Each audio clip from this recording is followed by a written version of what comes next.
What if I told you that two particles, separated by vast distances, maybe even across the universe, could instantly influence each other's behavior, as if they were still connected? This isn't science fiction. It's quantum entanglement, one of the most baffling and beautiful mysteries of the cosmos. Einstein himself called it spooky action at a distance. And once you dive into the rabbit hole of how this phenomenon works, you'll understand why even the greatest minds in physics were left scratching their heads. Picture this: you take a pair of entangled particles, tiny building blocks of reality, and send them hurtling in opposite directions. No matter how far apart they travel, measuring one instantly determines the state of the other. It defies everything we know about time and space, as if the universe has hidden threads stitching reality together in ways we're only beginning to grasp. And here's the real kicker: this isn't just some abstract lab experiment. Quantum entanglement could hold the key to teleportation, unbreakable encryption, and even the very fabric of spacetime itself. That's why today we're diving into 30 mind-bending theories about quantum entanglement, ideas that stretch from the edges of black holes to the birth of the universe. Some of these theories will sound like pure magic. Others might make you question the nature of reality itself. But one thing's for sure: by the end of this journey, you'll never look at the cosmos the same way again. So buckle up. We're about to explore the quantum weirdness that makes our universe so thrillingly mysterious. Take a hologram, one of those shimmering images that seems to float in midair. Now imagine that our entire universe might work the same way.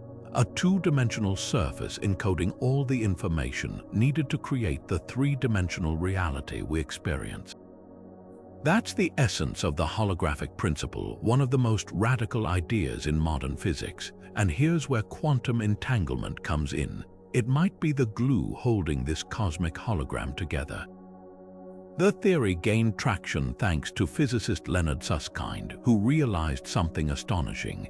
The math describing black holes suggested that all the information swallowed by them wasn't lost inside but smeared across their surfaces, like data etched onto a celestial hard drive. If that's true for black holes, could the same logic apply to the entire universe? Picture entanglement as the invisible threads stitching these pixels of reality together, ensuring that changes in one part of the hologram instantly reflect elsewhere, no matter the distance. Think of it like a massive cosmic projector. The screen is a flat, two-dimensional surface, but the light it emits creates the illusion of depth, just like our 3D world might emerge from a deeper, simpler layer of reality. And entanglement, that's the mechanism ensuring every part of the projection stays perfectly synchronized. If this theory holds, it would mean that space and time, the very fabric of our existence, aren't fundamental but emergent properties like the ripples on the surface of a pond. What's even wilder is how this could explain some of quantum mechanics' deepest puzzles. Why do entangled particles seem to communicate instantly across vast distances? Because in a holographic universe, they're not really far apart at all. They're linked at that deeper, two-dimensional level where the concept of separation might not even exist. It's as if the universe has been playing a grand magic trick on us all along, and we're finally starting to peek behind the curtain. Susskind's work hints at a reality far stranger than we ever imagined, where the solid, predictable world we see is just a shadow of something far more intricate. If the holographic principle is correct, then every star, every galaxy, even you and me, might just be the dazzling output of an underlying cosmic code, written in the language of quantum entanglement. And that raises a thrilling question. What else is hidden in the universe's deepest layers, waiting to be decoded? What if the spooky link between entangled particles wasn't just some abstract quantum fluke, but a literal bridge through spacetime itself? That's the daring idea behind the ER equals EPR theory, where entanglement and wormholes might be two sides of the same cosmic coin. Picture Einstein and Rosen's old idea of bridges between distant points in space, tiny tunnels through the fabric of reality. Now imagine those same bridges might be the hidden highways linking entangled particles. This theory didn't come out of thin air. Physicists Juan Maldacena and Leonard Susskind noticed something startling. The equations describing entangled particles looked eerily similar to those governing Einstein's hypothetical wormholes. It was as if the universe had left a clue, whispering that these two bizarre phenomena, one from quantum mechanics, the other from relativity, might actually be different expressions of the same underlying truth. Think of it like a cosmic game of telephone. Two particles become entangled and suddenly their fates are intertwined. But instead of some mysterious, instantaneous connection, there's a physical thread, a microscopic wormhole stitching them together beneath the surface of reality.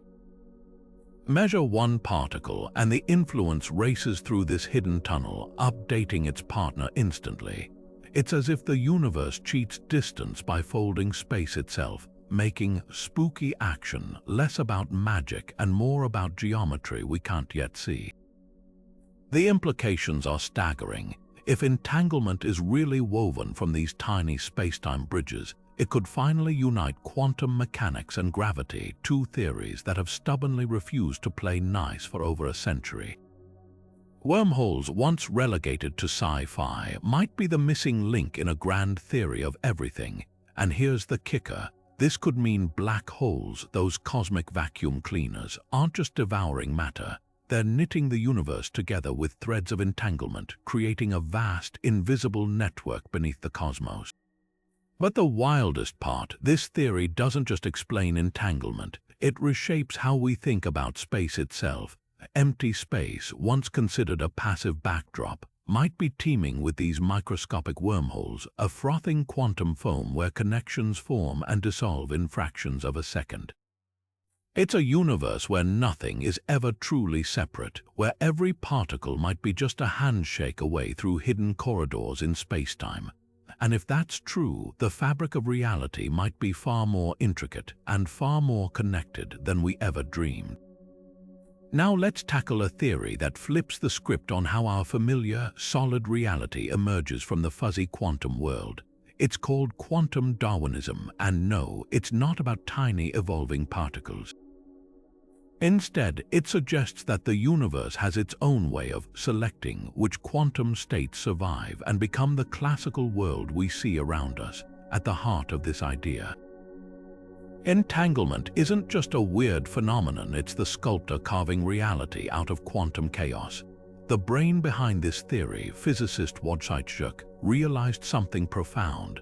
The reason we don't see quantum superpositions in everyday life, like cats being both alive and dead, isn't because they don't exist. It's because the environment acts like a relentless editor, weeding out fragile quantum states and preserving only the most stable, classical ones. Imagine throwing a handful of glitter into the wind. Most of it scatters and disappears, but a few specks stick to a nearby surface. In the same way, quantum states constantly interact with their surroundings, and only a select few survive this filtering process, the ones robust enough to leave a lasting imprint. Here's where entanglement comes roaring in. Every time a quantum system interacts with its environment, whether it's a photon bouncing off a table or an atom colliding with air molecules, it creates a web of entangled states. These interactions aren't random, they form redundant copies of information, like echoes spreading through the universe. The more copies a particular state has, the more real it becomes to observers like us. It's as if the universe votes on what's objectively true by amplifying certain states while silencing others. Think of it like a cosmic game of telephone, but with quantum rules. If one person whispers a message to another, it might get distorted. But if hundreds of people repeat the same message independently, the core idea stabilizes. Quantum Darwinism says reality works the same way. The states we perceive as definite aren't inherently special. They've just been chosen by countless environmental interactions, their information broadcast so widely that they become impossible to ignore. This theory doesn't just explain why we see particles in one place at a time, it reshapes how we think about the boundary between quantum and classical. Entanglement isn't a fringe curiosity, it's the mechanism that makes reality stable enough for us to exist. Without it, the universe might just be an endless flux of possibilities, never settling into anything concrete. So the next time you pick up a coffee cup and trust it won't randomly quantum tunnel through the table, thank entanglement and the invisible environmental pressures that keep our world from unraveling into quantum madness. What if every time a quantum particle makes a decision to spin left or right, to be here or there, the universe doesn't choose one possibility but splits into two, creating parallel realities where each outcome plays out? This isn't just wild speculation.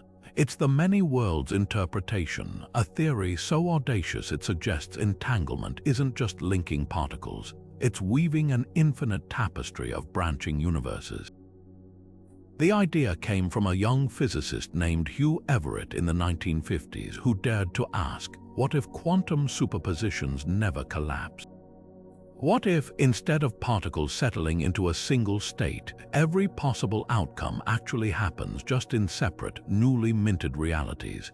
Picture a cosmic tree growing endless branches, each representing a universe where history unfolds slightly differently. In one branch, you're reading this script, in another, you clicked away moments ago, and in countless others, versions of you exist in realities where every quantum dice roll landed another way. Here's where entanglement gets mind-bending. When two particles become entangled, their fates are intertwined, but in the many worlds view, that connection might stretch across universes. Measure one particle here, and its partner's state isn't just determined in this reality, it's mirrored in a parallel one. It's as if the act of observation doesn't force a single outcome but creates a ripple across the multiverse, with each possibility playing out somewhere in the cosmic ensemble. Critics argue this sounds like metaphysics disguised as physics, but supporters point to its elegant solution to quantum measurement's biggest headache: why we only see one outcome. The answer: we don't. Every outcome exists, we're just trapped in one branch of the infinite tree, an entanglement. It's the glue holding these branches together at the quantum level, a hidden thread tying realities we'll never see but that mathematically must exist. The implications are dizzying. If Everett was right, there's a universe where Elvis never left the building, where dinosaurs still rule, where you made that left turn instead of a right last Tuesday. But here's the kicker: these aren't just distant fantasies. In a many worlds reality, every choice, every quantum fluctuation, spins off new worlds constantly. The cosmos isn't just vast, it's endlessly proliferating, with entanglement as the silent architect of infinity. So next time you face a tough decision, take comfort. Somewhere out there, another version of you already took the other path. And if that feels unsettling, remember this theory doesn't just reshape our understanding of entanglement. It redefines reality itself, suggesting that the universe isn't just stranger than we imagine, but stranger than we can imagine. Black holes were supposed to be the universe's ultimate shredders, cosmic traps where anything that crossed the event horizon vanished forever, leaving no trace behind.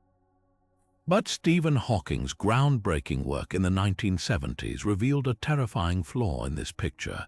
If black holes slowly evaporate through radiation, as he predicted, then the information about what fell into them would be lost forever.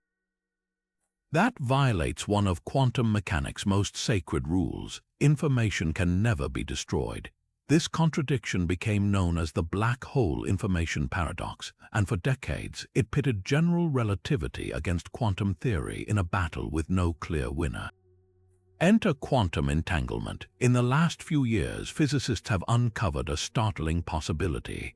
What if the information isn't lost at all? What if it's preserved through entanglement, encoded in the very fabric of spacetime itself?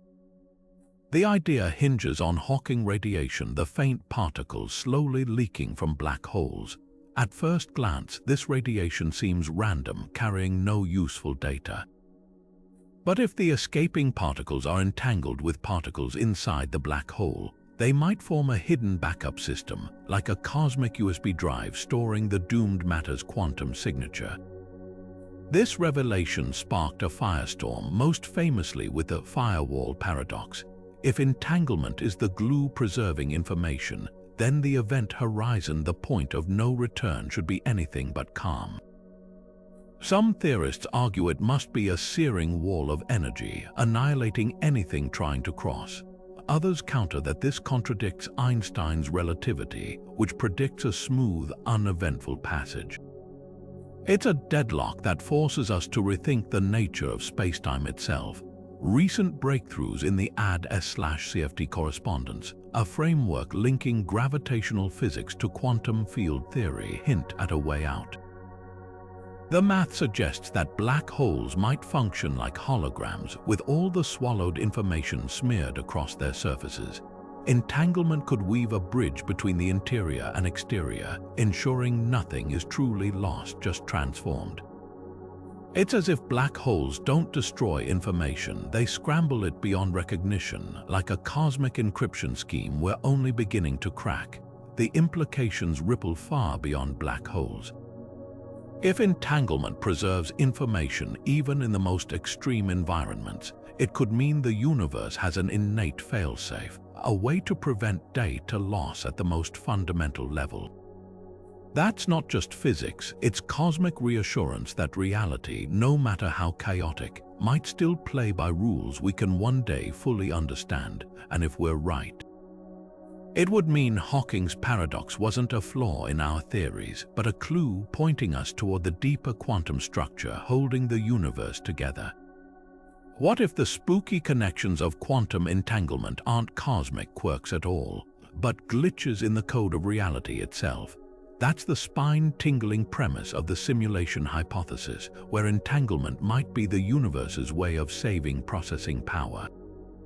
Picture a video game rendering only what the player sees, leaving distant regions uncomputed until observed. Now scale that up. Entangled particles could be nature's clever shortcut, ensuring the simulation doesn't waste resources calculating every detail until someone or something peaks. This isn't just sci-fi musing.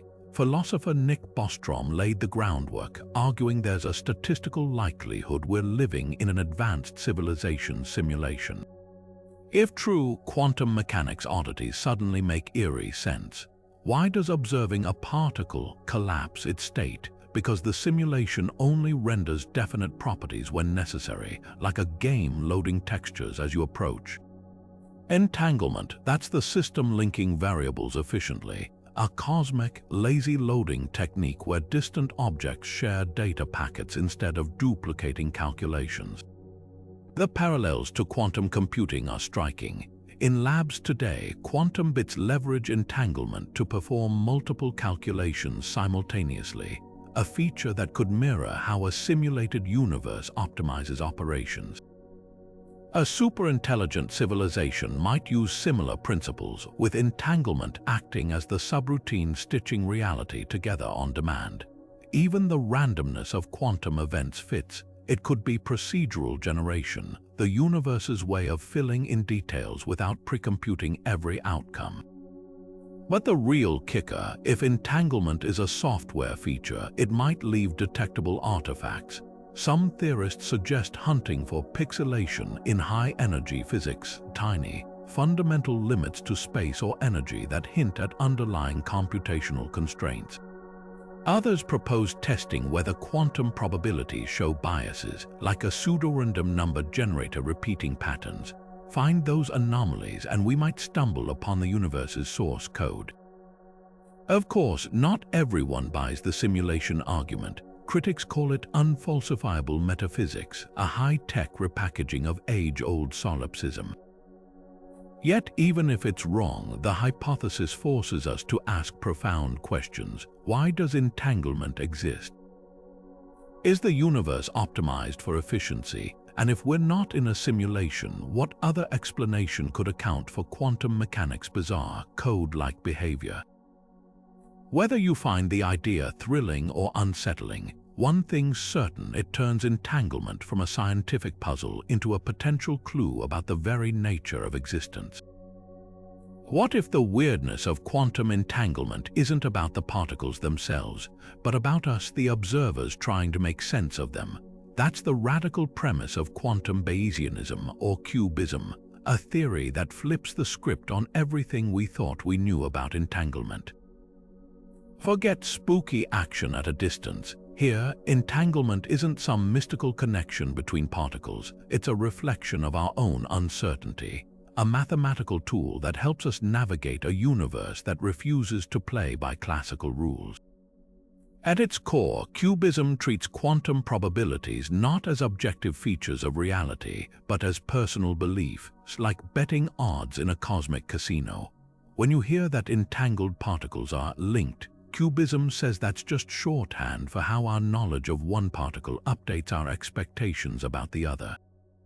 Imagine you have a pair of magic coins. Flip one, and you instantly know the other will land on the opposite side. In traditional quantum mechanics, this seems like instant communication.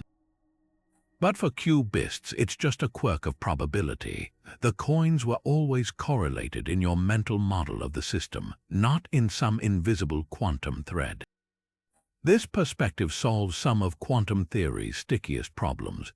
Take the measurement problem: why observing a particle seems to collapse its state. Cubism sidesteps the issue entirely. There's no collapse, just you refining your predictions based on new data. Entanglement, then, isn't a physical phenomenon, but a feature of how we describe systems where our knowledge is incomplete. It's like realizing the connection between two ends of a seesaw isn't some hidden force, it's just how the system behaves when you push one side. Critics argue cubism leans too heavily into subjectivity, turning physics into psychology. If quantum states are just personal beliefs, how do we explain the universe's remarkable consistency? Why do all observers agree on experimental outcomes?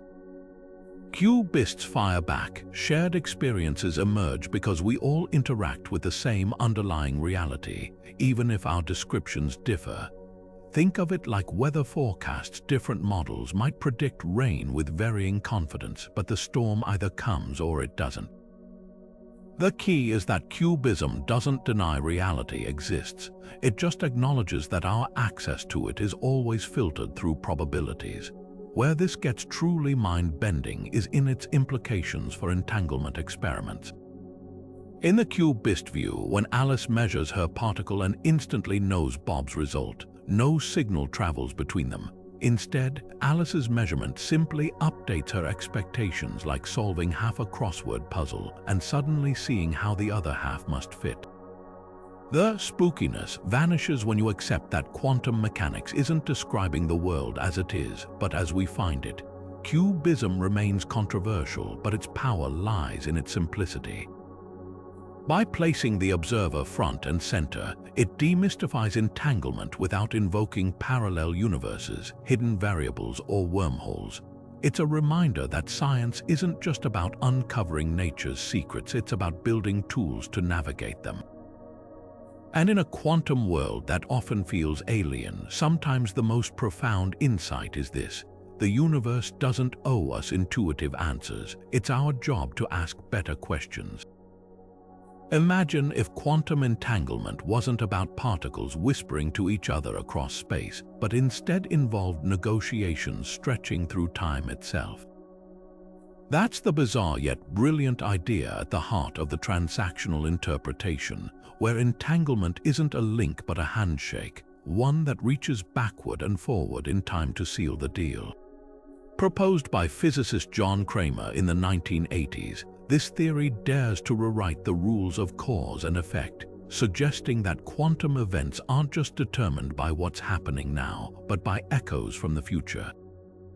Here's how it works. When two particles become entangled, Cramer's model says they don't just exchange information instantly. They exchange offers and confirmations through waves traveling in both directions through time. Picture it like a cosmic Zoom call with terrible latency, where one particle sends an offer wave forward, while its partner sends a confirmation wave backward. Only when these waves match up does the transaction complete, locking in the particle states. It's as if the universe runs on a quantum version of Marco Polo, with particles shouting into time until they finally sync up. What makes this so radical is how it flips our intuition about time's arrow. In the transactional world, the future isn't just a blank slate waiting to unfold. It actively participates in shaping the present. When you measure one entangled particle, the act doesn't just affect its partner now. It sends ripples backward, ensuring the outcome was always destined to align. It's like planting a tree today and discovering its roots were already growing toward you from tomorrow. But here's the kicker: this isn't just philosophical wordplay. Kramer's theory makes testable predictions. If offer and confirmation waves are real, they should leave faint imprints in certain quantum experiments, subtle interference patterns that other interpretations can't explain. In 2015, scientists even designed a lab test to hunt for these time-reversed signals, firing photons through a maze of mirrors to see if particles really do pre-arrange their entangled states. The results inconclusive but tantalizing, leaving the door wide open for future breakthroughs. Critics argue this interpretation feels like overcomplicating quantum mechanics, adding time loops to a theory already drowning in paradoxes. But supporters counter that it elegantly sidesteps the measurement problem. No spooky action, no collapsing wave functions, just a clean, transactional handshake across time.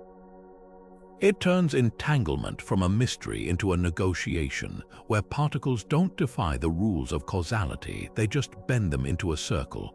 So next time you hear about entangled particles, remember, their connection might not span space alone. It could be a deal struck in the quantum marketplace of time, where the future and the past shake hands and reality is the contract they sign. What if the very act of looking at a particle, of being conscious of its existence, is what forces it to choose a definite state? This isn't just philosophical musing. It's the core of the conscious observer effect, a theory suggesting that entanglement isn't just a physical phenomenon, but a dance between quantum systems and the minds observing them. At its most radical, this idea proposes that consciousness itself is the trigger for quantum collapse. The mysterious moment when a particle's hazy cloud of possibilities snaps into a single, measurable reality. The roots of this theory trace back to pioneers like John von Neumann and Eugene Wigner, who dared to ask, why does observation matter in quantum mechanics? In their view, the universe doesn't settle into concrete states until a conscious being takes notice. Imagine Schrödinger's infamous cat, hovering in that eerie superposition of alive and dead. According to von Neumann, the cat's fate isn't sealed by the Geiger counter or the poison vial. It's only resolved when a human opens the box and sees the result. Entanglement, then, becomes the bridge between mind and matter, a mechanism ensuring that particles know when they're being watched. Critics pounce on this idea with valid skepticism. If consciousness collapses quantum states, where do we draw the line? Does a mouse count as an observer? A bacterium? Wigner himself wrestled with this, later doubting his earlier stance. The biggest hurdle is the slippery definition of consciousness, a term science still struggles to pin down. Opponents argue it's a leap to invoke something as nebulous as human awareness to explain quantum mechanics math, which works perfectly well without it. After all, detectors and cameras can observe particles just fine without a conscious mind interpreting the data. Yet the theory refuses to die, fueled by tantalizing gaps in our understanding. Take the quantum Zeno effect, where constantly observing a system freezes it in place almost as if attention itself holds reality in stasis. Or consider experiments suggesting that entangled particles behave differently when observed indirectly versus when measured directly, as if the universe cares about the difference between seen and unseen. It's enough to make even hardened materialists wonder, could consciousness be more than a passive spectator? Could it be a co-author of reality? The debate rages on, but one thing's clear.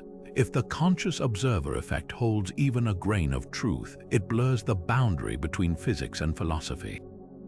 Entanglement wouldn't just connect particles, it would weave mind and matter into a single, inseparable tapestry, suggesting that the universe doesn't just exist.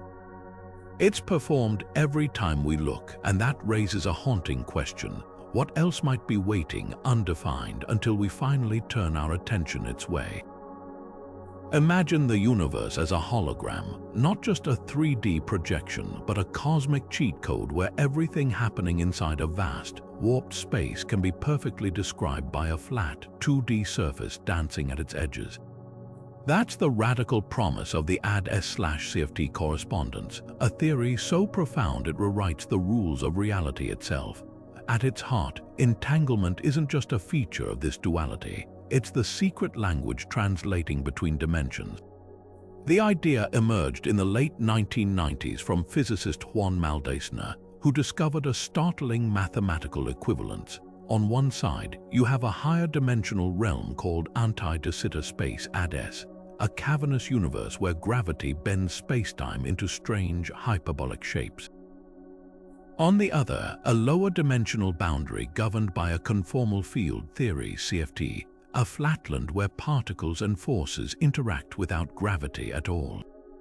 At first glance, they couldn't be more different, but Maldacena proved their mirror images. Every event in the warped 3D bulk corresponds precisely to a pattern on the 2D surface, like a shadow cast by a flickering flame.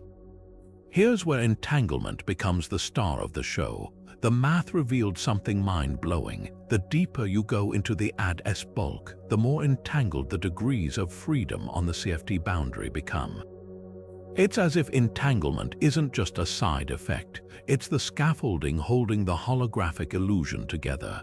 Picture a tapestry where every thread on the edge is knotted to another, and the tighter those knots, the more the fabric bulges into a three-dimensional shape. Entanglement, in this view, literally builds space from scratch. This duality doesn't just solve abstract puzzles, it cracks open black holes. Take Hawking's information paradox. If a black hole's interior, the AD/S bulk, evaporates, how is information preserved? The answer lies on the boundary, where entangled particles encode every bit of swallowed data like a cosmic QR code. No information is lost, it's just rewritten in a language we're only beginning to decipher. Similarly, wormholes Einstein's bridges through spacetime turn out to be entangled particles in disguise, their connection mathematically akin to quantum teleportation. Critics initially balked at the audacity of the idea.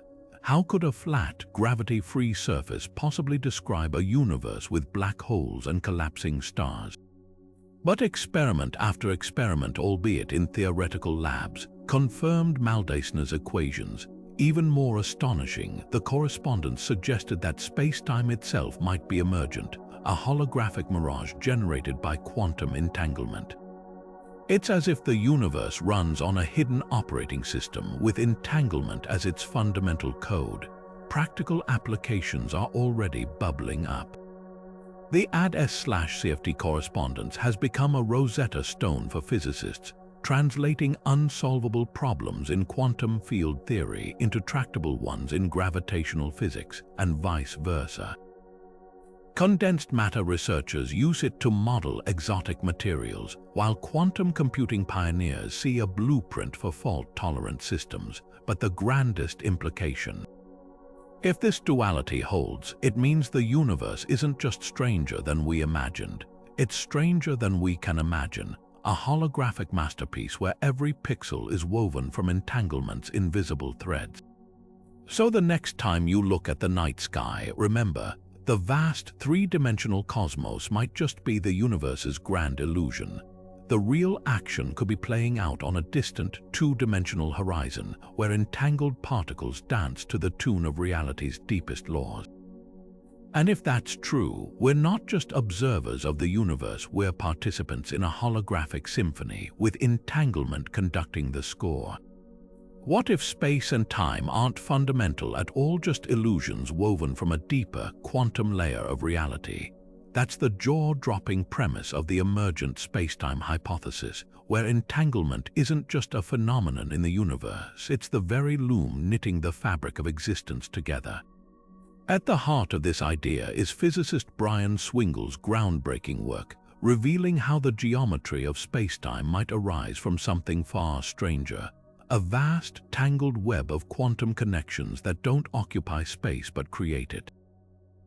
Picture spacetime as an intricate network of entangled qubits, like a cosmic mesh where every knot represents a quantum link.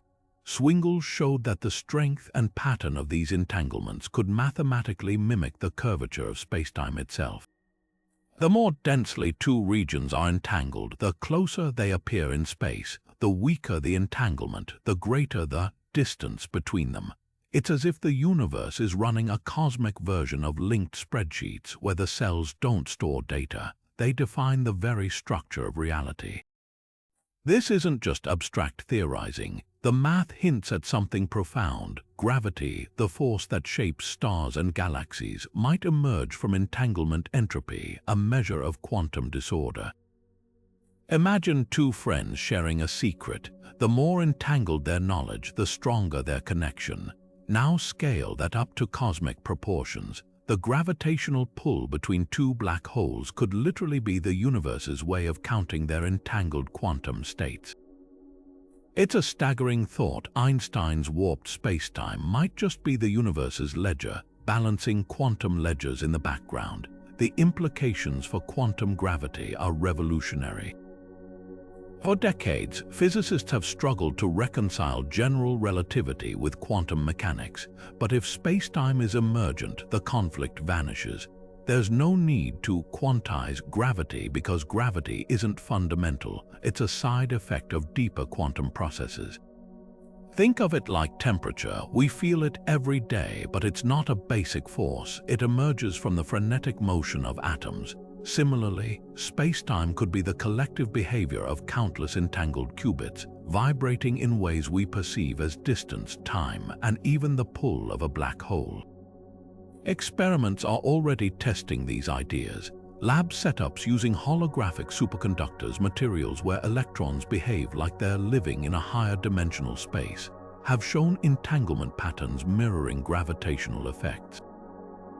And in quantum computers, researchers are deliberately entangling qubits to simulate how spacetime geometry might crystallize from quantum chaos. The early results: spooky correlations that look suspiciously like tiny, synthetic universes obeying their own emergent physics. Of course, skeptics remain. If spacetime emerges from entanglement, why does it feel so solid? Why don't we notice the quantum threads fraying at the edges? Swingle's answer lies in scale. Just as a TV screen looks smooth from a distance despite being made of pixels, reality's quantum underpinnings might be too fine-grained for us to perceive directly. But if he's right, we're standing on the brink of a paradigm shift as profound as Copernicus realizing Earth wasn't the center of the cosmos. The universe isn't in space, it is space, an ever-evolving tapestry woven from the purest quantum connections. So next time you glance at the stars, remember, the vast expanse above you might be nothing more or nothing less than the universe's most exquisite entanglement diagram, a cosmic masterpiece painted in threads of quantum information. And if that's true, the real mystery isn't how spacetime bends. It's how something so tangible could emerge from something so profoundly abstract. Imagine shining a flashlight on a quantum particle, not just once, but over and over, so fast that it never gets a chance to change. This bizarre phenomenon is called the quantum Zeno effect, named after the ancient Greek philosopher Zeno, who argued motion was an illusion because an arrow must first pass through an infinite number of points before reaching its target. In the quantum world, something eerily similar happens. If you observe a system frequently enough, you can effectively freeze it in place, like hitting pause on reality itself. In entangled systems, this effect gets even stranger. Take a pair of entangled particles that would normally evolve or decohere over time. If you continuously measure one of them, the entanglement, that fragile, ghostly connection, can persist indefinitely. It's as if the universe hesitates to change anything while you're watching, like a child caught mid-mischief who freezes when a parent walks in. This isn't just theoretical. Labs have demonstrated it using atoms trapped in laser beams, where constant measurements lock them in specific energy states that would otherwise decay in a flash. The secret lies in how measurement resets the quantum clock. Every time you check a particle's state, you collapse its wave function, forcing it to choose a definite property. If these measurements come fast enough before the particle has time to evolve, you keep slamming it back into the same state. It's like trying to cook a pizza while opening the oven every 2 seconds. The heat never gets a chance to do its job. For entangled particles, this means their delicate correlation survives against all odds, shielded from the environmental noise that usually tears quantum connections apart. This effect isn't just a curiosity, it could revolutionize quantum computing. Qubits, the building blocks of quantum computers, are notoriously fragile, losing coherence in the blink of an eye. But what if we could stabilize them using the quantum Zeno effect? Early experiments suggest that frequent, gentle measurements could extend qubit lifetimes dramatically, like a digital life support system for quantum information. Some researchers are even exploring Zeno gates, where logical operations are protected from errors by constant monitoring, turning quantum volatility into a strength rather than a weakness. But the implications go deeper. The quantum Zeno effect blurs the line between observer and participant. If simply watching a system can alter its behavior, does that mean consciousness plays a role in shaping reality? Some interpretations of quantum mechanics flirt with this idea, though most physicists argue the observer can be as simple as a photon hitting a detector. Still, the eerie parallel to the ancient philosophical question, if a tree falls in the forest and no one hears it, does it make a sound, is hard to ignore.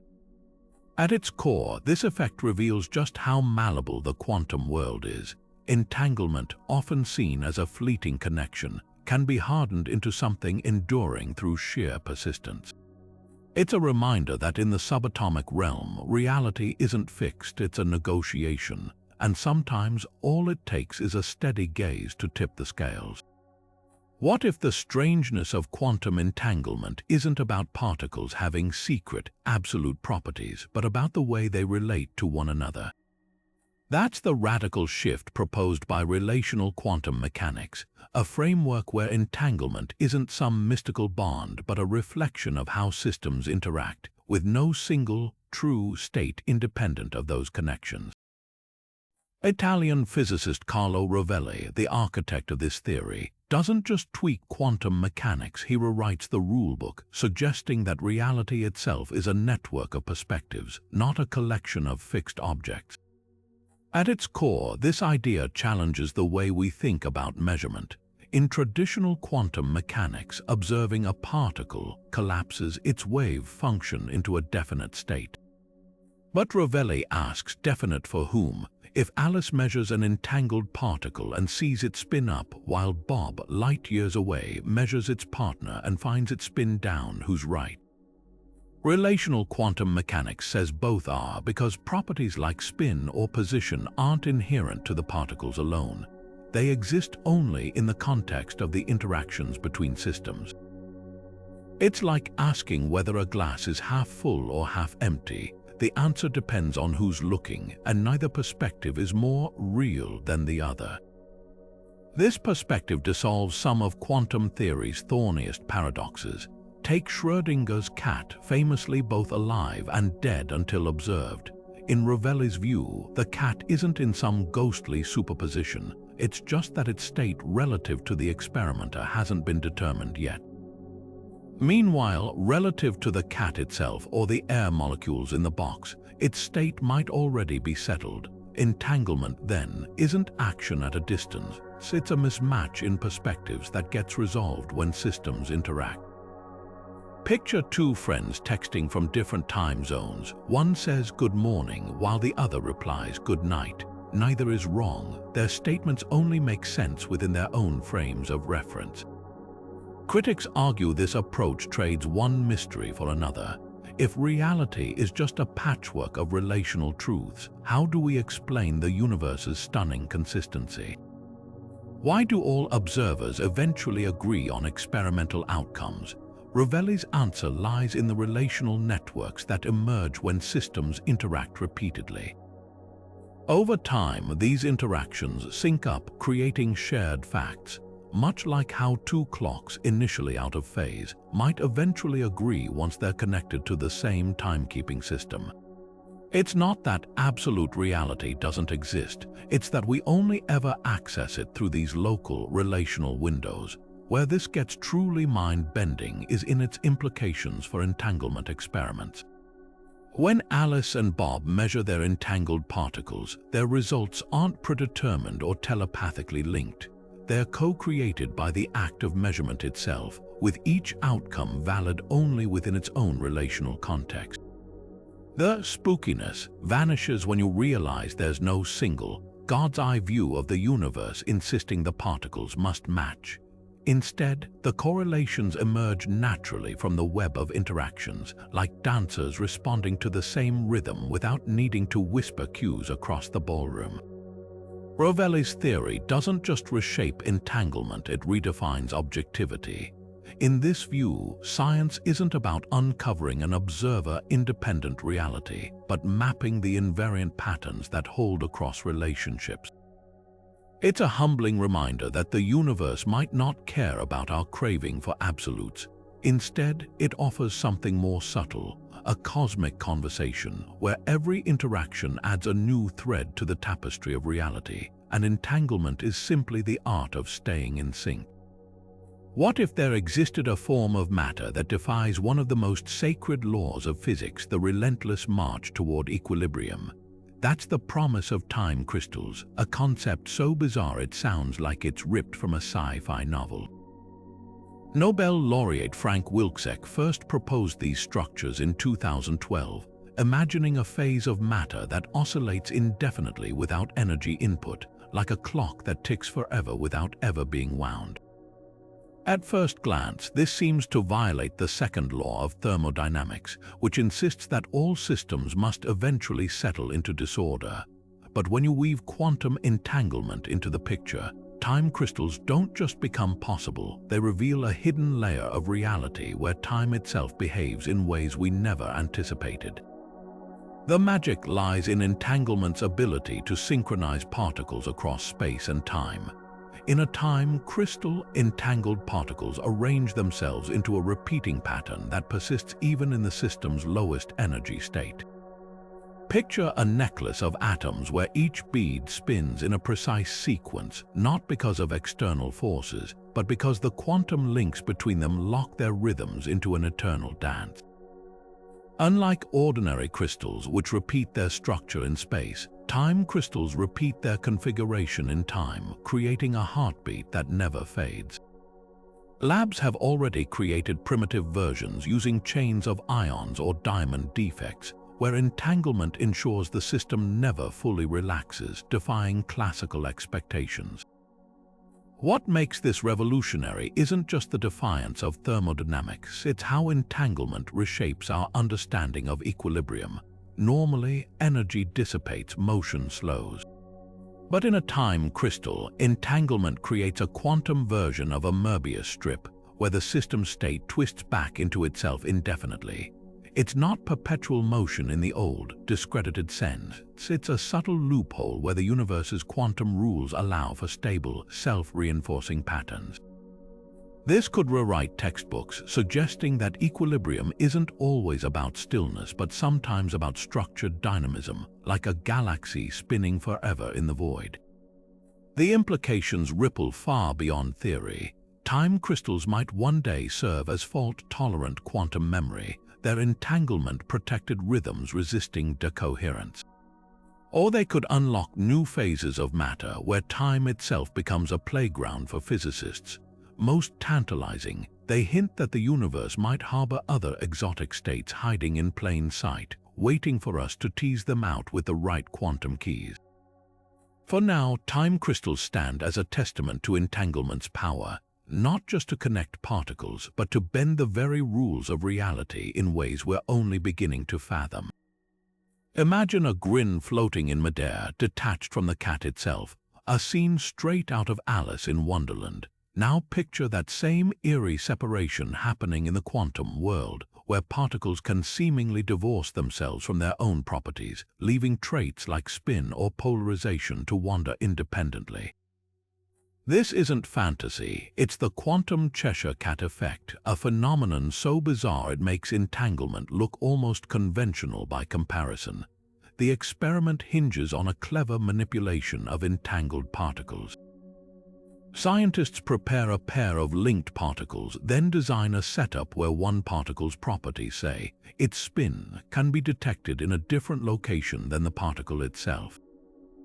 It's as if you shook hands with someone, but their grip lingered in midair long after they walked away.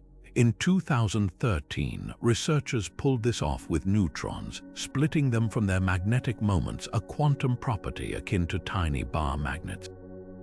The neutrons passed through one path in the lab, while their magnetism took a detour elsewhere, like a shadow stepping out of its owner. How does entanglement play into this? The key lies in interference, the quantum ability of particles to act like waves, overlapping and cancelling each other out. By carefully tuning the experiment, physicists can erase any trace of a particle's physical presence in one region while preserving the imprint of its properties. It's not that the particle teleports or vanishes, it's that the universe, when probed just right, allows attributes to exist without their usual host. Entanglement ensures these disembodied properties remain correlated, like a ghostly fingerprint still tied to its owner, no matter how far apart they drift. The implications rattle our intuition about what objects are. In everyday life, a thing and its traits are inseparable. A red apple can't shed its color and still be the same apple. But the quantum Cheshire cat suggests that at the subatomic level, reality isn't so strict. Properties might be more like costumes that particles can slip on and off, or tools they loan to distant corners of the lab. This blurs the line between objects and their characteristics, hinting that the universe's building blocks aren't solid things but dynamic bundles of relationships, with entanglement acting as the cosmic glue holding it all together. Critics argue the effect is just a quirk of measurement, a sleight of hand where the act of observation distorts what's really happening. But supporters counter that the experiment exposes a deeper truth. Reality might not have an objective really at all. If particles and properties can part ways, then the tangible world we perceive could be a kind of quantum theater, where the stagehands entangled particles and the props their properties work independently behind the scenes. For all its strangeness, the quantum Cheshire cat isn't just a thought experiment. It's already inspiring new technologies like ultra-precise quantum sensors that exploit this separation to detect forces or fields with unmatched accuracy. And philosophically, it nudges us toward a humbler view of reality, one where the distinctions we take for granted between what something is and what something does might simply dissolve under the quantum spotlight. After all, if a particle's smile can linger without the cat, what other illusions might our universe be hiding? Dark matter has long been the universe's most frustrating hide-and-seek champion, making up 85% of all matter, yet stubbornly refusing to interact with light or ordinary particles in any way we can detect. But what if its elusiveness isn't just a cosmic accident? What if dark matter is invisible because it communicates through quantum entanglement, forming a shadow universe woven from threads we're only beginning to glimpse? This bold idea, gaining traction among theorists, suggests dark matter particles might be entangled with each other on a vast scale, creating a hidden network that bypasses the electromagnetic forces governing our visible world. Picture two people whispering in a crowded room using a secret language. No one else hears them, but their conversation is real, just encoded differently. Similarly, if dark matter interacts primarily through entanglement, it wouldn't need to collide with atoms or emit photons to influence the cosmos. its gravitational pull on galaxies. That could be the side effect of an invisible quantum choreography, with particles coordinating their positions and motions through instant, spooky links. Recent models propose this could solve one of dark matter's biggest puzzles: why it clumps around galaxies in halos instead of spreading uniformly. Entanglement might create preferred correlations between particles, causing them to cluster in ways gravity alone can't explain.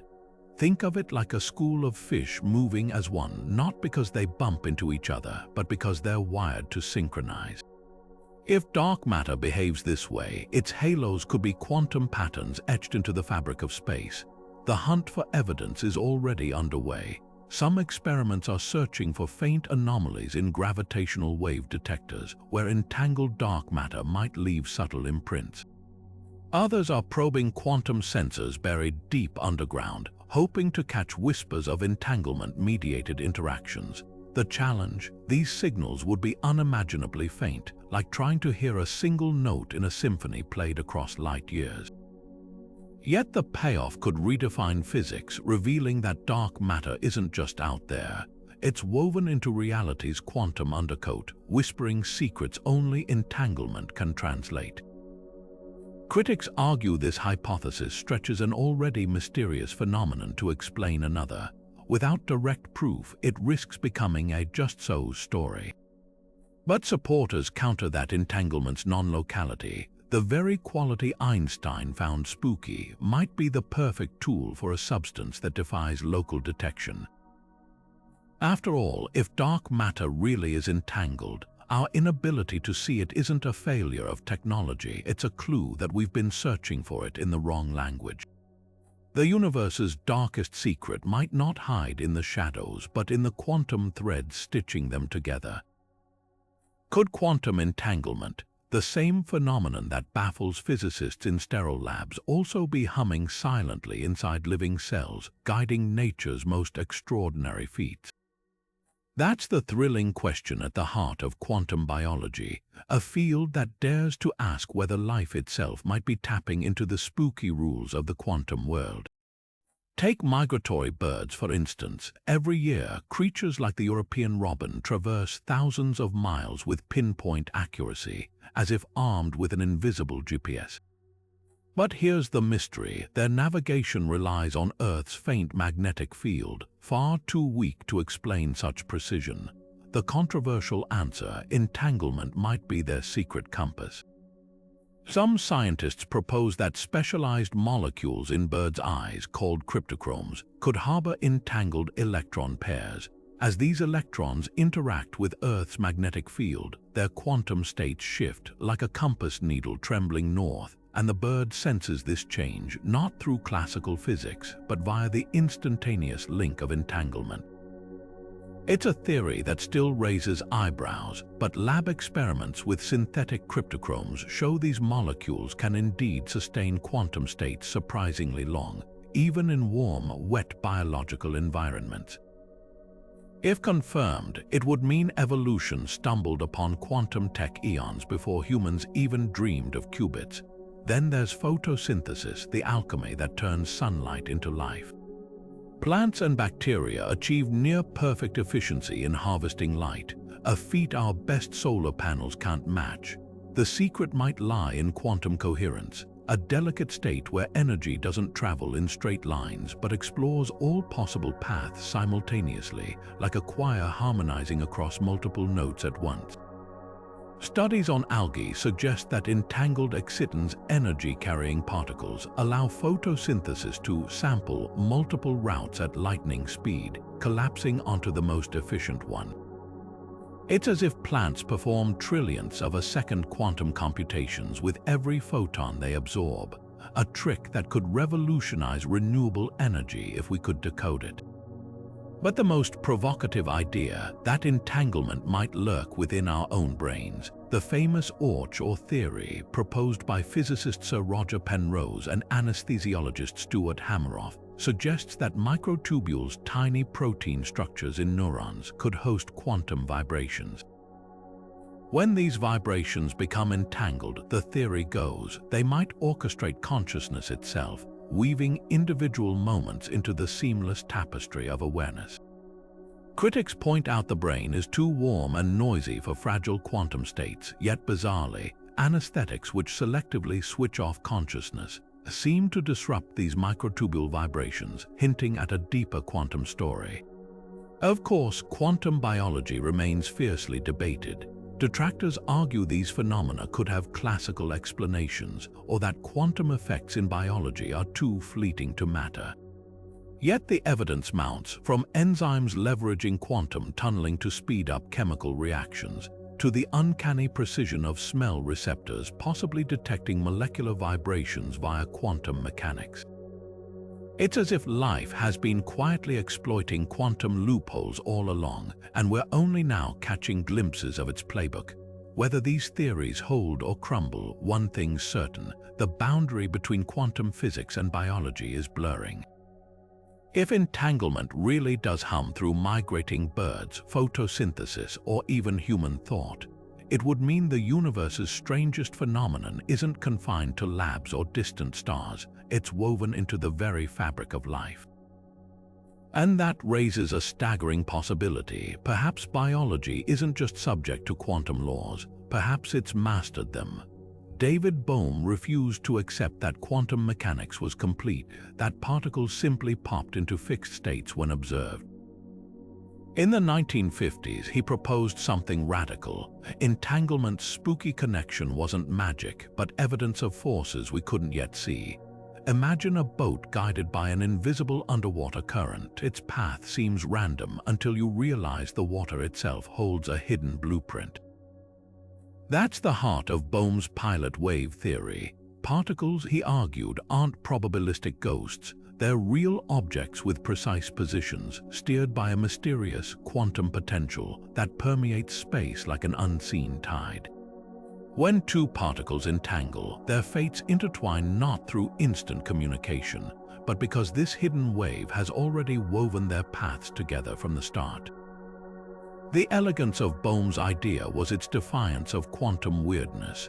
No collapsing wave functions, no cats both dead and alive, just a deeper layer of physics operating beneath the surface.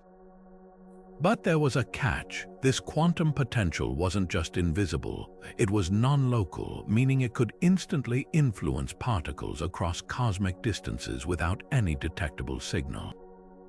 Einstein's ghost would have shuddered. This was spooky action repackaged, with the hidden wave acting as the puppet master behind the scenes. Enter John Bell. In the 1960s, his famous theorem struck like a thunderclap. Bell proved that if hidden variables like Bohm's existed, they couldn't possibly be local, that is, confined by the speed of light. Experiments would have to choose: either accept that particles communicate faster than light, violating relativity, or admit that reality isn't predetermined at all. When labs finally tested Bell's inequalities in the 1980s, the results were clear. Entanglement's correlations couldn't be explained by any local hidden hand. The universe, it seemed, was either fundamentally random or threaded with invisible, instantaneous connections. Bohm's theory survived Bell's blow barely. Non-locality became its lifeline, but at a cost. If the quantum potential could reach across galaxies without decay, it implied a universe where every particle was subtly aware of every other, bound by a cosmic choreography set at the dawn of time. Critics dismissed this as metaphysical baggage, a convoluted fix for a problem that didn't exist. Why invent undetectable waves when standard quantum mechanics worked perfectly well without them? Yet Bohmians counter with a compelling point. Their model removes the observer's privileged role. No longer does consciousness or measurement collapse. Reality particles have definite positions all along, even if we can't predict them. It's a universe that feels more concrete, less like a lottery where probabilities reign. And weirdly, pilot wave theory precisely replicates all the predictions of quantum mechanics, just with a different script. Today, the debate simmers. Some physicists see Bohm's work as a philosophical curiosity, a beautiful but unnecessary reinvention of the wheel. Others cling to it as proof that beneath quantum chaos, there's still a clockwork universe waiting to be uncovered. Either way, Bohm's hidden variables remind us that entanglement's mystery might not lie in what we see, but in what we've yet to imagine. The pilot wave, if it's real, isn't just guiding particles, it's beckoning us toward a stranger, more connected cosmos than we ever dreamed. The fabric of space might not be smooth and continuous like a sheet of glass, but more like a vast, shifting web of quantum connections, constantly rewriting its own rules. This is the bold vision of the quantum gravity model, where spacetime itself emerges from a dynamic network of entangled nodes, flickering in and out of existence like pixels on a cosmic screen. Forget the static grid of Einstein's relativity. Here, the universe is a living graph, with every particle, every force, every whisper of gravity arising from the ever-changing links between these fundamental building blocks. Picture a city at night seen from the sky. The streetlights glow like nodes, and the roads between them are the connections, some bright with traffic, others dark and quiet. Now imagine those streets aren't fixed. They can appear, vanish, or rearrange in real time.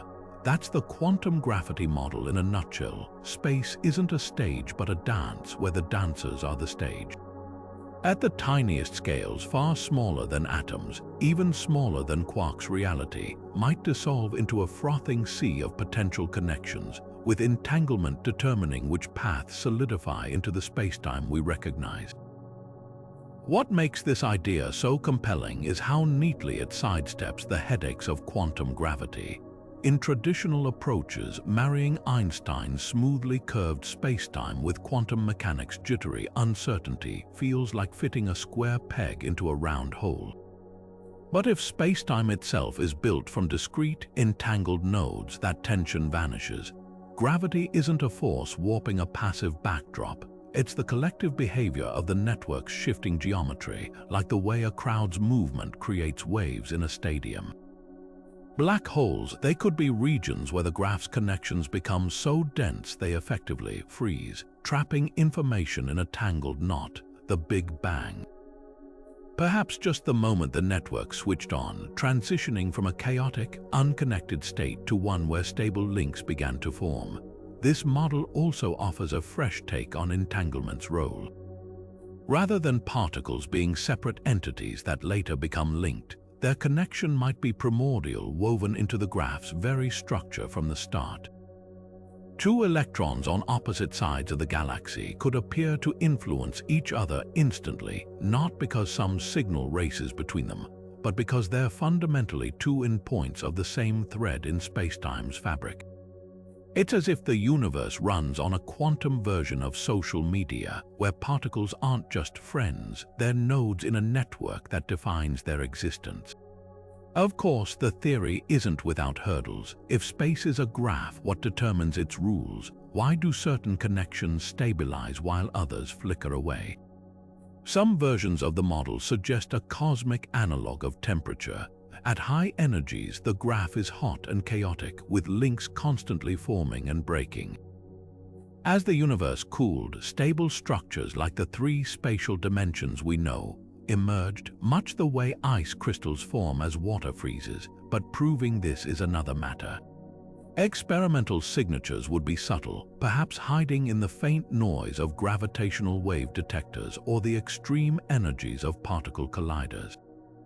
Yet, even without direct evidence, quantum gravity reshapes how we think about reality's scaffolding. It hints that entanglement isn't just a feature of the universe, it might be the loom weaving the universe itself. And if that's true, then every star, every planet, every breath you take is just a ripple in an infinite, evolving quantum web where the only constant is change. Black holes have long been cosmic paradoxes, devouring information yet seemingly erasing it from existence, violating one of quantum mechanics' most sacred laws. But what if the key to resolving this contradiction lies not in the black hole's crushing depths, but in the quantum thread stretching across its surface? That's the startling promise of entanglement entropy, a concept so powerful it might finally unite the two warring pillars of physics, thermodynamics and quantum mechanics. At first glance, entropy, a measure of disorder, seems worlds apart from the eerie connections of entanglement. Yet in the 1970s, physicist Jacob Bekenstein made a revolutionary leap. Black holes, he proposed, don't just have entropy. Their entropy is proportional to their surface area, not their volume. It was as if all the information swallowed by a black hole wasn't lost inside but smeared across its event horizon, like a cosmic hard drive encoding data in 2 dimensions instead of 3. Decades later, string theorist Juan Maldacena and others uncovered the missing link, entanglement entropy. Here's how it works. Imagine slicing the universe into 2 regions, inside a black hole and outside. Quantum fields near the event horizon become entangled, with particle pairs constantly popping into existence, one falling inward, the other escaping as Hawking radiation. The entanglement between these particles isn't just a curiosity, it's a ledger meticulously tracking the black hole's information. The more entangled the particles, the higher the entropy, and the more information the black hole effectively stores on its surface. It's like a library where books aren't shelved but written in the invisible ink of quantum correlations. This idea reshapes how we think about information loss. Previously, Hawking's calculations suggested radiation was random, carrying no data about what fell in. But entanglement entropy paints a different picture. The radiation isn't blank. It's a scrambled mirror of the black hole's interior, with entanglement acting as the encryption key. Over time, as the black hole evaporates, these quantum threads unravel, slowly decoding the information back into the universe. The paradox vanishes because the information was never truly gone, just translated into a language we're only now learning to read. The implications ripple beyond black holes. If entanglement entropy governs their behavior, it might reveal a deeper truth, that spacetime itself is built from quantum connections. Think of a stretchy fabric where each thread represents an entangled pair. Cut too many threads and the fabric frays, just like a black hole's event horizon, becomes unstable as it emits radiation. This hints at something profound. Gravity, thermodynamics, and quantum mechanics aren't separate forces but facets of a single, underlying structure, with entanglement as its backbone. Critics argue the math is still too abstract to test, but recent experiments with analog black holes, in labs using sound waves or ultra-cold atoms, are probing these ideas. Early results show entanglement entropy indeed spikes near simulated horizons, just as theory predicts. And if we're right, it would mean black holes aren't cosmic dead ends, but the universe's most sophisticated quantum archivists, their event horizons shimmering with the entangled echoes of everything they've ever consumed. Far from destroying information, they might be the ultimate proof that in the quantum world, nothing is ever truly lost, only woven into the fabric of reality itself. What if the universe isn't just predictable, but rigged from the start? That's the provocative claim of superdeterminism, a theory so radical it dismisses quantum randomness as an illusion, insisting every measurement outcome was locked in place since the dawn of time. Forget dice rolls or probability clouds. In this view, entanglement's spooky connections aren't mysterious at all. They're the inevitable result of a cosmic script written billions of years ago, with particles following their predetermined lines like actors in a play. This idea isn't just philosophical speculation. It's a deliberate strike at the heart of quantum mechanics' most sacred principle, that particles have no definite properties until measured. Superdeterminism flips the script, arguing that the choices experimenters make, which angles to measure, when to flip a switch, aren't free at all. They're predetermined too, perfectly synchronized with the particles they're studying. Imagine a magician's trick where the audience's heckles are part of the act, scripted in advance to make the illusion seamless. In a superdeterministic universe, the randomness we see is just our ignorance of the hidden gears turning behind the curtain. The theory's most vocal advocate, Nobel laureate Gerard T. Hooft, argues this could resolve quantum mechanics contradictions without invoking parallel worlds or collapsing wave functions. If everything experimenters, lab equipment, even your decision to watch this video was set in motion at the Big Bang, then entanglement's instant correlations aren't spooky. They're inevitable, like two trains departing the same station on schedules written centuries ago. No faster-than-light signals, no observer magic, just a universe ticking along a single, unbroken chain of cause and effect. But critics pounce on a glaring flaw. Superdeterminism teeters on the edge of unfalsifiability. If every experimental result, past and future, is preordained, how could we ever test the theory? Worse, it seems to undermine science itself by suggesting researchers have no true agency to design unbiased experiments. Physicist Sabine Hossenfelder, a rare mainstream supporter, counters that superdeterminism doesn't negate free will, it redefines it. Our choices are still ours, she argues. They're just part of a deterministic system too vast for us to perceive. The debate turns fiercer when applied to Bell's theorem, which shattered local hidden variable theories. Superdeterminism sidesteps this by rejecting Bell's assumption of experimental freedom, the idea that scientists can choose measurement settings independently of the particles being measured. If those choices and the particle states share a common cosmic cause, Bell's inequalities don't apply. It's a clever dodge, but one that leaves many uneasy. As physicist Anton Zeilinger quipped, "I'd rather believe in spooky action than a universe without free will." Yet for all its controversy, superdeterminism forces a vital question. How much of quantum weirdness stems from our insistence on human-scale logic? The theory reminds us that nature owes us no intuitive explanations, only consistent ones. Whether it's right or wrong, it dares us to imagine a cosmos where entanglement's magic is merely the echo of a deeper, deterministic symphony playing on since the first moment of time. And that might be the spookiest idea of all. Quantum Darwinism already flipped our understanding of how reality emerges from the quantum fog. But what if entanglement isn't just a passive filter, but an active architect, sculpting the classical world through a process far more intricate than we imagined? Recent breakthroughs reveal that entanglement doesn't merely preserve certain states in complex systems, it optimizes them, acting like a cosmic editor with a bias for stability.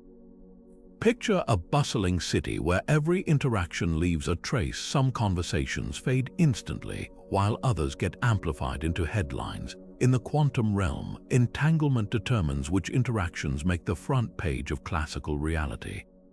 Take something as mundane as a cup of coffee sitting on a table. Why doesn't it quantum tunnel through the surface?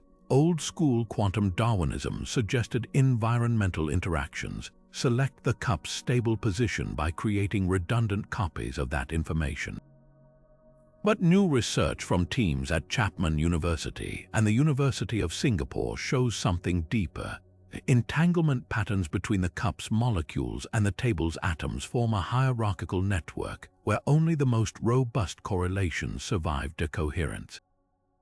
It's not just about quantity, how many times a state gets copied, but about the quality of entanglement's weave. Like a spider choosing which silk strands to reinforce, nature favors entanglements that resist disruption, creating classicality not through brute force but through strategic design. This refinement solves a long-standing puzzle: why some quantum systems collapse into classicality faster than others. In lab experiments with superconducting qubits, scientists observed that entangled states with modular structures, think of them as quantum cliques, decohere more slowly than isolated states. When these cliques interact with their environment, they don't just scatter information randomly, they funnel it into stable channels like rainwater finding grooves in a sidewalk. The result, a survival of the fittest among quantum states, where entanglement's architecture determines which ones graduate to classical reality. The implications ripple across disciplines. In quantum biology, this could explain how photosynthetic proteins maintain coherence despite warm, noisy conditions. Their entanglement networks might be naturally optimized to preserve energy pathways. For quantum computing, it suggests a roadmap for engineering qubits that resist decoherence by mimicking nature's selective entanglement strategies. Even cosmology gets a fresh lens. The early universe's transition from quantum soup to structured cosmos might reflect a scaling up of these same entanglement filters, with spacetime itself emerging as the ultimate selected state. Critics caution that we're still mapping the boundary between emergent classicality and fundamental quantum behavior. Yet the data keeps aligning with this evolved view of quantum Darwinism, one where entanglement isn't just a bystander in the emergence of reality, but its master sculptor. It's as if the universe has been quietly running a quantum optimization algorithm for billions of years, and we're finally cracking its code. Imagine two entangled particles, separated by billions of light years. Now picture the invisible bridge between them not as some abstract quantum link, but as a microscopic, traversable wormhole, a tunnel through spacetime itself. This is the jaw-dropping evolution of the ER equals EPR conjecture, where physicists aren't just comparing entanglement to wormholes, they're designing ways to build them. Recent breakthroughs suggest that under precise quantum conditions, the spooky connection binding particles could be sculpted into a real, navigable shortcut through the cosmos. The groundwork was laid by Leonard Susskind and Juan Maldacena, who first noticed the uncanny mathematical resemblance between entangled particles Einstein-Rosen Podolsky, or EPR, and Einstein-Rosen bridges, ER, the formal name for wormholes. But in 2019, a team led by Daniel Jafferis pushed the idea further, publishing a paper showing how quantum teleportation, the same process that links entangled particles, could stabilize a wormhole long enough to theoretically send a signal through it. The key, negative energy, a bizarre quantum resource that counteracts gravity's crushing pull. Think of it like building a tunnel through a collapsing mine shaft, but using exotic matter to prop open the walls long enough for information to slip through. Here's where it gets wild. These aren't the gargantuan wormholes of sci-fi fueled by hypothetical alien supertechnology. They'd be microscopic, forged from entangled qubits in a quantum computer. In 2022, Google's Sycamore processor simulated a holographic wormhole, encoding quantum data to mimic how information might traverse such a bridge. The experiment wasn't a literal spacetime rift, but it proved the math works, revealing how entanglement's threads might stitch together regions of spacetime in ways we're only beginning to grasp. Critics argue these are just mathematical analogies, not real spacetime structures, yet the implications are staggering. If entanglement can birth traversable wormholes, it hints that the universe's quantum substrate might be literally threaded with hidden connections, a cosmic subway system operating beneath the surface of reality. Black holes, often seen as destructive endpoints, might instead be hubs in this network, their interiors linked via entanglement to distant points in space or even other universes. The most tantalizing possibility that we're glimpsing the universe's cheat code, wormholes built from entanglement wouldn't violate relativity's speed limit, no faster than light travel required. Instead, they'd exploit quantum connectivity to fold spacetime itself, offering a backdoor through the cosmos. It's as if the universe has been quietly running a quantum tunnel system all along, and we're finally finding the blueprints. Whether we'll ever step through such a doorway remains unknown, but the fact that physics even allows the possibility rewrites what we thought was possible. What if the universe's most precise measuring tape wasn't a ruler or a laser, but entanglement itself? That's the startling implication of new work on the holographic principle, where physicists are now calculating the universe's intrinsic resolution using quantum links as their guide. Building on Maldacner's groundbreaking ADS/CFT correspondence, recent studies suggest entanglement entropy isn't just a mathematical abstraction. It might literally count the number of pixels in our cosmic hologram, revealing a hidden granularity to reality itself. Think of a digital photo blown up on a screen. Zoom in far enough and you'll see the individual pixels that compose the image. Now imagine doing the same with spacetime. According to the holographic principle, our three-dimensional universe could be pixelated at the tiniest scales, with each bit of space encoding information on a two-dimensional surface at its boundary. The mind-bending twist, entanglement entropy, appears to measure exactly how much information each pixel can hold. In simple terms, the more entangled two regions of space are, the more their shared entropy reveals about the underlying resolution of the holographic projection. It's as if the universe comes with built-in metadata, and quantum connections are the key to reading it. This isn't just philosophical noodling. In 2021, a team at Stanford calculated that the maximum entanglement entropy between regions of space scales precisely with their shared boundary area, not their volume.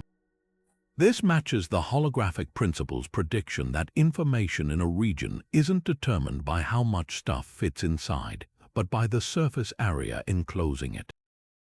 Picture a bubble in a foam. No matter how big the bubble grows, the information about its contents is always painted on its skin, not stored within.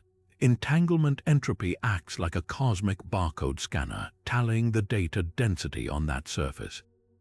Even more radical are hints that these holographic pixels might have a minimum size. Just as your screen can't display details smaller than 1 pixel, spacetime itself may become blocky at the Planck scale, with entanglement entropy setting the pixel dimensions. Calculations from string theory suggest that if you tried to probe spacetime at scales smaller than these fundamental units, the entanglement between your probe and the target would saturate, like trying to focus a microscope beyond its maximum magnification. The universe, it seems, comes with a built-in zoom limit, and entanglement is the force imposing it. What does this mean for our understanding of reality?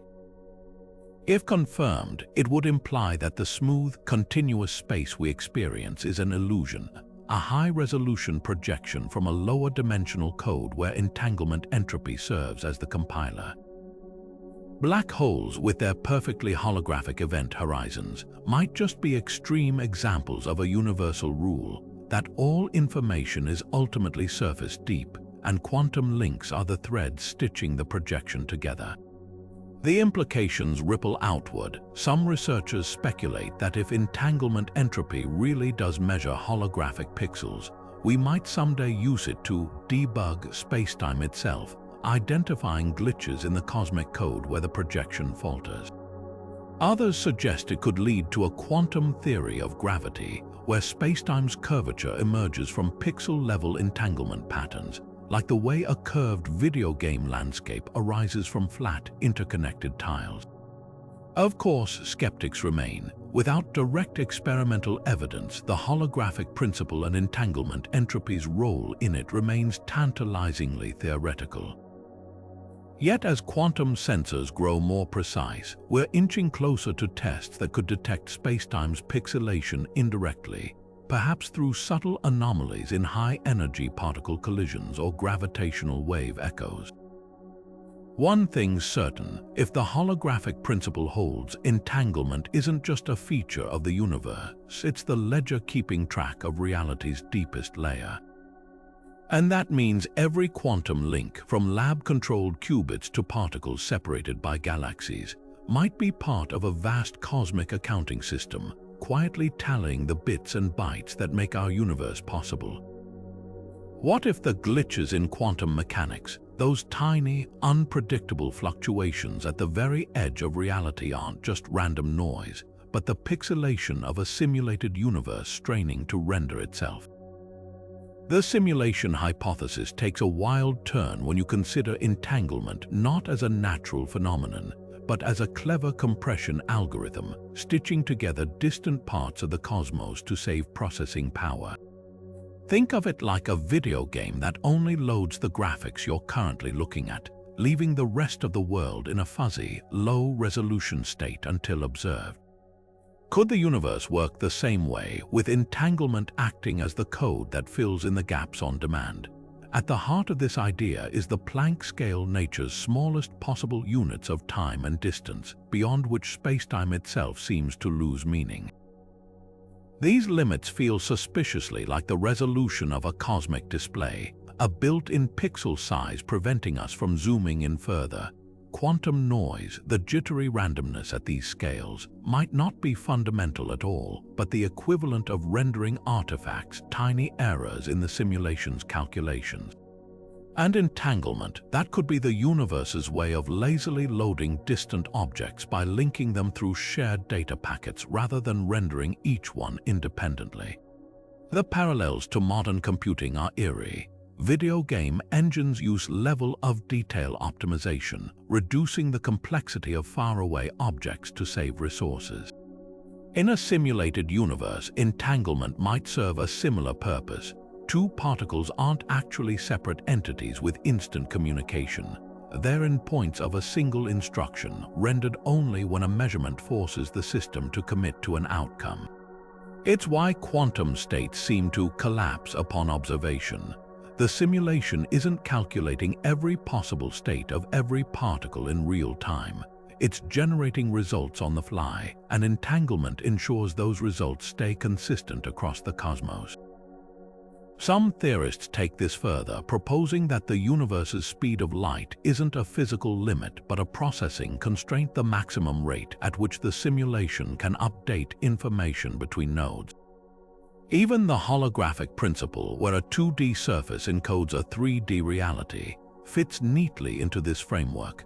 A simulation would naturally optimize storage by projecting a lower dimensional data structure into a higher dimensional experience, much like a VR headset tricks your brain into seeing depth from flat screens. But the simulation argument isn't without its critics. Physicist Sabine Hossenfelder dismisses it as unfalsifiable, arguing that without a way to detect the programmers or their hardware, the theory is indistinguishable from metaphysics. Others point out that quantum noise and Planck limits could simply be emergent properties of a purely physical universe, no simulation required. After all, if reality is a perfect, self-consistent computation, why would it have glitches at all? Yet the tantalizing possibility remains. Entanglement's spooky connections might be less about the universe's rules and more about the constraints of whatever system is running it. Whether you find the idea exhilarating or unsettling, one thing's clear. If the simulation hypothesis holds, then quantum mechanics isn't just the study of reality. It's the study of the universe's source code. Hugh Everett's many worlds interpretation shattered the illusion of a single, linear universe, but what if the mechanism creating those parallel realities isn't just theoretical, but something we can almost touch in the lab? Dive deeper, and you'll find that quantum decoherence, the process that makes quantum superpositions collapse into classical reality, might not be erasing alternate worlds at all. Instead, it could be the very engine splitting the cosmos into infinite branches, with entanglement acting as the invisible scalpel making the cuts. Picture a quantum particle hovering in superposition, like Schrödinger's cat, simultaneously alive and dead. Traditional interpretations say observing it forces a choice. One outcome wins, the rest vanish. But many worlds flips this. Every possible outcome happens, just in newly minted universes. Decoherence explains how, when the particle interacts with its environment, air molecules, photons, even stray electromagnetic fields, those interactions aren't random. They form a web of entangled states, amplifying certain outcomes while suppressing interference between others. It's like dropping a pebble into a pond. The ripples don't disappear, they spread, carrying the superposition into the environment, where it becomes irretrievably woven into the fabric of reality.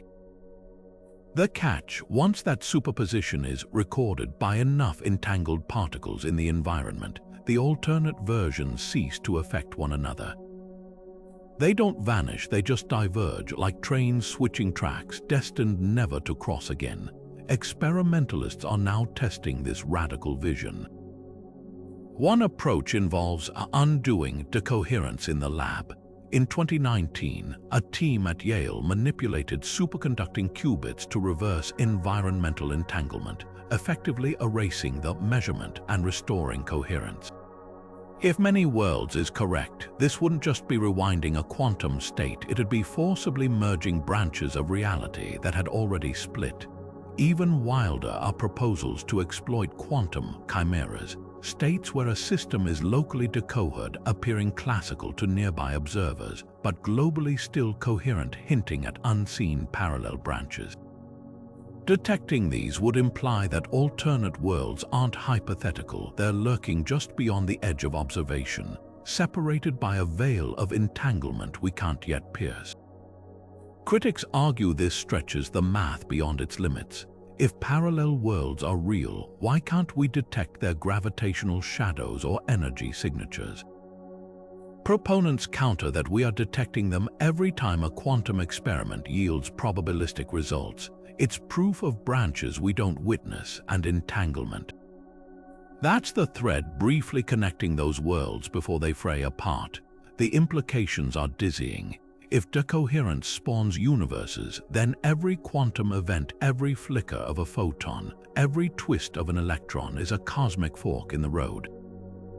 Entanglement isn't just linking particles, it's weaving the multiverse itself, one split at a time. And that raises a haunting question. If the many worlds interpretation is true, how many versions of you are out there, each shaped by a quantum roll of the dice? The conscious observer effect takes on an electrifying new dimension when viewed through the lens of modern neuroscience, particularly the controversial yet fascinating theory of orchestrated objective reduction, or OR. While traditional quantum mechanics wrestles with how observation collapses wave functions, OR proposes something far more radical. That consciousness isn't just a passive witness to quantum events, but an active participant, with microtubules inside neurons serving as the universe's tiniest quantum computers. At the heart of this idea, entanglement doesn't just happen out there. It might be humming inside our brains, shaping reality from the inside out. Let's zoom in on those microtubules, tiny protein structures that form the skeletons of our cells. According to physicist Sir Roger Penrose and anesthesiologist Stuart Hameroff, these microscopic tubes aren't just cellular scaffolding. They're quantum vibration chambers where electrons dance in superposition until their states collapse, producing fleeting moments of conscious awareness. And here's the kicker: entanglement between these tubules could synchronize these collapses across vast networks of neurons, weaving individual quantum events into the seamless tapestry of thought. Picture a symphony orchestra where every musician plays slightly out of sync until entanglement steps in as the conductor, aligning their rhythms into a single, coherent experience. That's OR vision of consciousness, a quantum chorus with entanglement as the silent maestro. Critics pounce on the theory's biggest hurdle, the brain's warm, wet, noisy environment. Quantum states are notoriously fragile, usually requiring near absolute zero temperatures to avoid decoherence. But OR supporters point to surprising evidence. Anesthetics, which selectively switch off consciousness, seem to target these microtubules, quieting their quantum vibrations.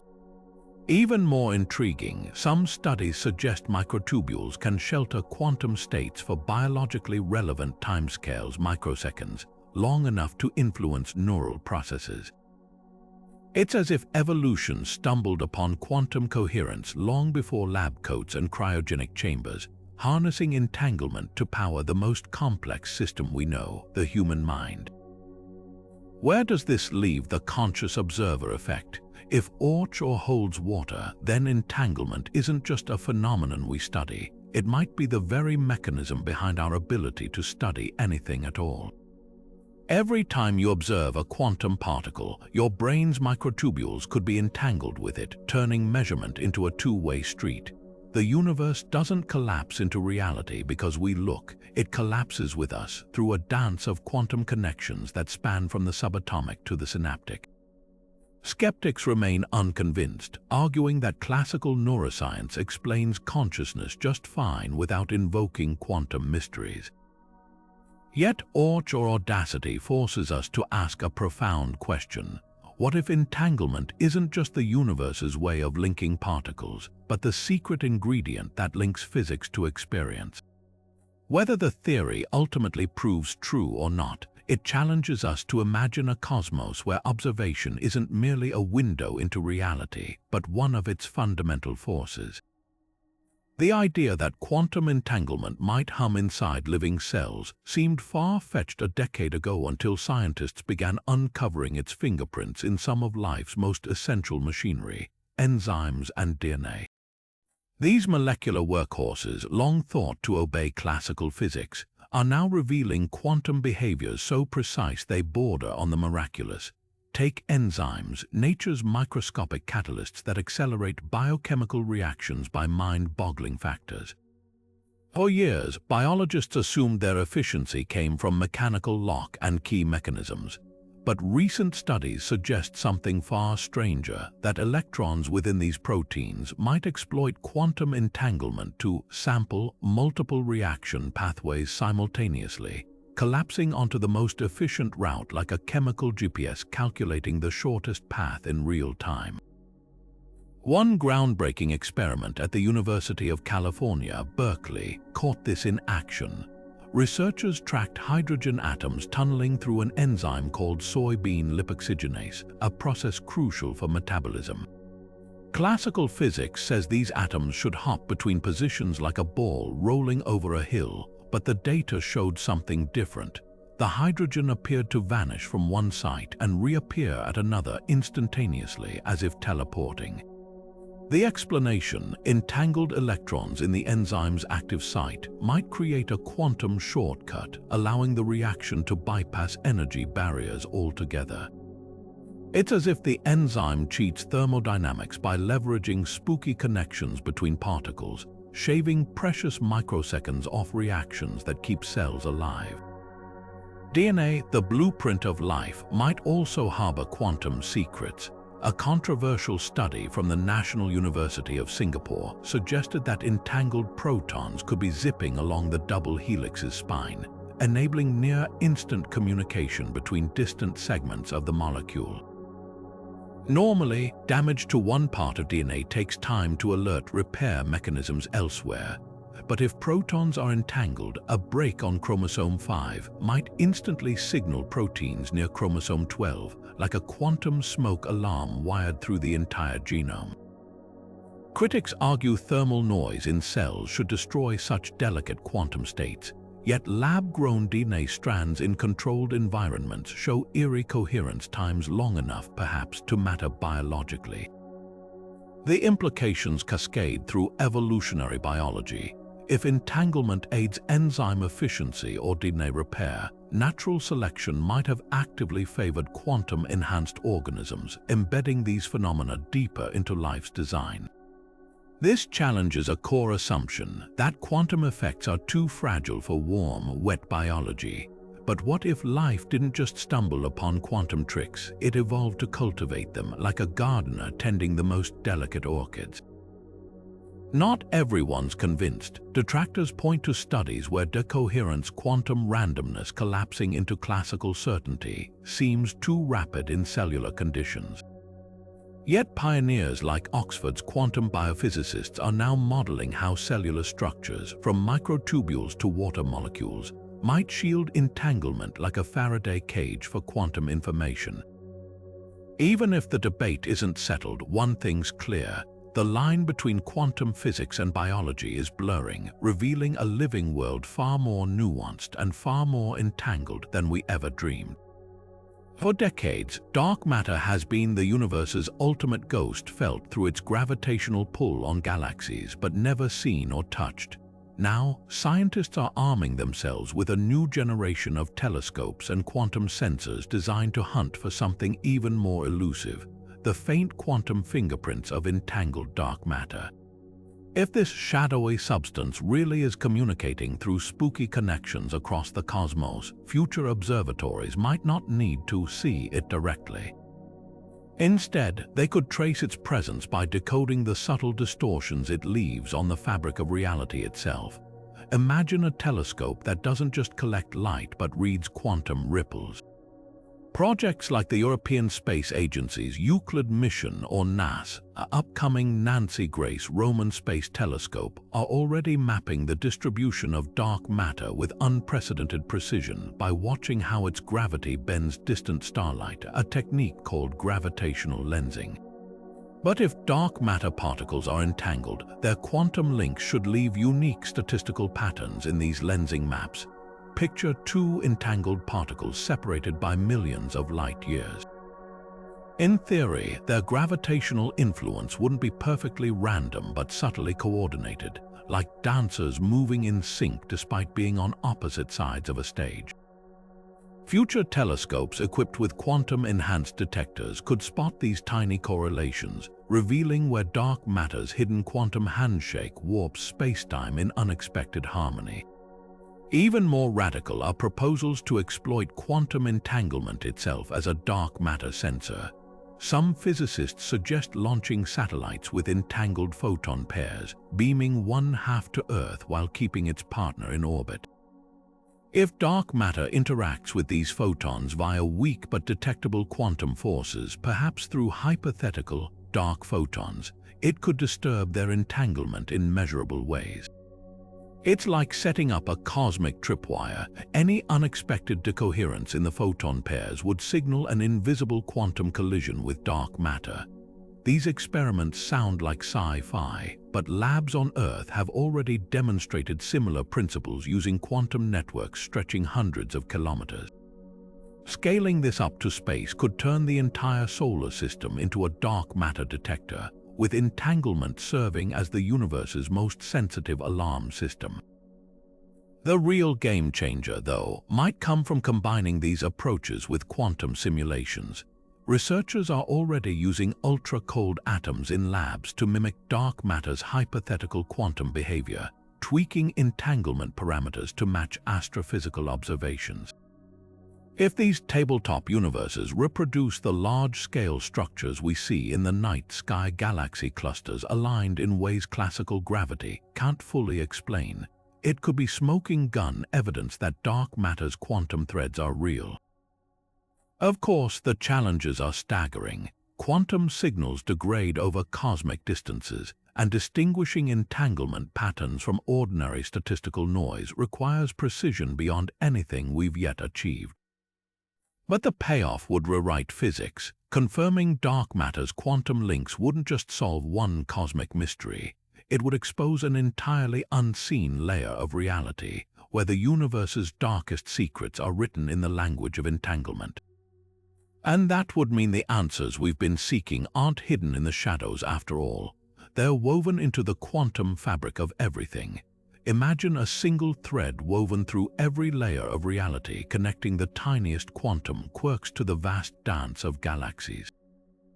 This isn't just poetic speculation. It's the bold promise of a final unification theory, where entanglement isn't a sideshow but the main act, binding every branch of physics into one coherent framework. From the chaotic frenzy of particle collisions to the serene expansion of the cosmos, entanglement might be the hidden hand guiding it all, a cosmic Rosetta Stone translating between quantum mechanics and general relativity, two languages that have stubbornly refused to converse for over a century. Consider how entanglement already bridges seemingly unrelated phenomena. In black holes, it preserves information across event horizons. In the holographic principle, it stitches together lower-dimensional boundaries with higher-dimensional bulks. Even in quantum biology, it optimizes processes like photosynthesis. Now stretch that logic to its ultimate conclusion. What if entanglement isn't just a tool in nature's toolbox but the very blueprint of reality? Some physicists, like those working on the AD/CFT correspondence, suggest that spacetime itself could emerge from a web of quantum connections, like a 3D mirage projected from a 2D network of entangled qubits. If true, gravity wouldn't be a fundamental force but a side effect, the way temperature arises from atomic motion. The implications ripple outward. Take cosmology's biggest puzzles: dark energies accelerating expansion or dark matter's invisible grip. If entanglement scales to cosmic proportions, could it explain why galaxies rotate faster than their visible mass suggests? Perhaps dark matter's missing gravity isn't missing at all but encoded in quantum correlations between particles we can't yet detect. Similarly, dark energy's repulsive force might trace back to vacuum fluctuations, entangled particle pairs popping in and out of existence, their collective energy stretching spacetime itself. Even the Big Bang starts to look different. If entanglement weaves spacetime, the singularity wasn't just a point of infinite density, but a phase transition where quantum connections crystallized into the geometry we know. This aligns with loop quantum gravity's vision of a quantum bounce, where entanglement patterns recycled a previous universe's structure into our own. Suddenly, entropy and arrow of time mysteries gain new clarity. The early universe's low entropy might reflect a highly ordered entanglement network, fraying into complexity as it expanded. Critics argue this is a stretch, that entanglement's fragility makes it ill-suited to cosmic scales. Yet labs have already demonstrated entanglement surviving in increasingly macroscopic systems, from superconducting qubits to diamond crystals. And if quantum Darwinism is right, classical reality emerges when entanglement redundantly imprints information on the environment, a process that could scale to galactic superstructures. The grandest hope, a theory where entanglement doesn't just unify physics but redefines it. Picture a universe where particles, forces, and spacetime aren't separate entities but facets of a single quantum relational web. Measurement, causality, even the passage of time, all could be dances of entanglement, steps in a cosmic choreography we're only beginning to learn. After centuries of dissecting the universe into smaller pieces, we might finally glimpse the pattern that makes it whole. From wormholes hiding inside entangled particles to the unsettling idea that our universe might be a hologram stitched together by quantum threads, we've ventured into territory even Einstein would find mind-bending. The wildest takeaway: entanglement isn't just a quirk of tiny particles. It could be the secret scaffolding of reality itself. Think about it. Black holes might preserve information through quantum links. Time crystals could defy entropy with their endless quantum dances, and even our own consciousness might owe its existence to subatomic connections humming inside our brains. Then there's the simulation hypothesis, where entanglement acts like the universe's optimization code, rendering reality on demand to save processing power. Or the holographic principle, suggesting the three-dimensional world we experience is just a projection from a two-dimensional surface, with entanglement acting as the cosmic glue holding the illusion together. And let's not forget ER equals EPR, where entangled particles might literally be connected by microscopic wormholes, turning science fiction into plausible physics. But here's the thing: none of these ideas are just wild speculation.